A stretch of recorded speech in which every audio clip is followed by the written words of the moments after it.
The topic we I chose for us to write about was on managing conflict. Having conflict, and and for our audience, for our people watching the video, and for people that click the blog, here we're really digging into unhealthy conflict. You provided a really interesting suggestion around dealing with emotions. Could you give us a brief on what you said? Sure thing. And before I get into it, thank you for inviting me to be a member of this series and a guest on the Yeah. series. Um, but in terms of the emotional component with managing conflict, I always like to center that and speak to that suggestion first, because I just think it's so important. We got to acknowledge that when most people are experiencing conflict before the resolution piece, right? It's uncomfortable.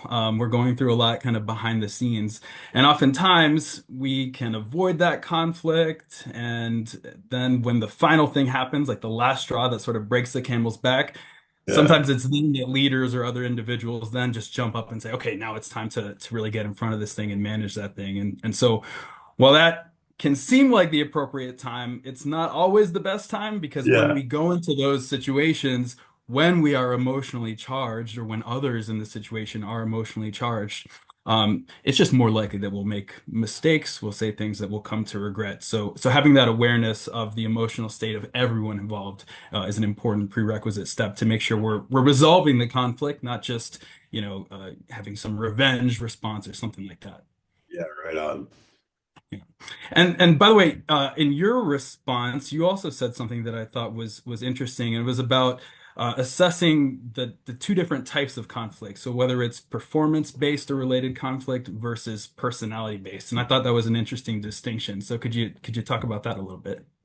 Yeah, well, I think it's one of those things that we have to do as early as possible. When you're dealing with performance-related conflict, you're going to deal with that differently than if it's personality related. With performance based conflict, what I'm really talking about there is, someone is not meeting, say, a manager's expectations, and what can we do as leaders to help that manager resolve that conflict as much as possible? And my guess is you're going to spend a lot more time focused on the manager and the manager's behavior, because my guess is you're running into a situation where they're repeating the same kinds of things and having the same outcomes and just getting frustrated. The figuring out as quick as possible, the type of conflict you're dealing with will help anyone as a leader kind of, help us manage that conflict, as quickly as possible and come up with the best solution. Because again, I think you're going to manage those a little bit differently. Hey, thanks again, Brian, for being a part of the blog and blogging with me this time. For those of you watching the video, please read and enjoy the blog. Thanks so much.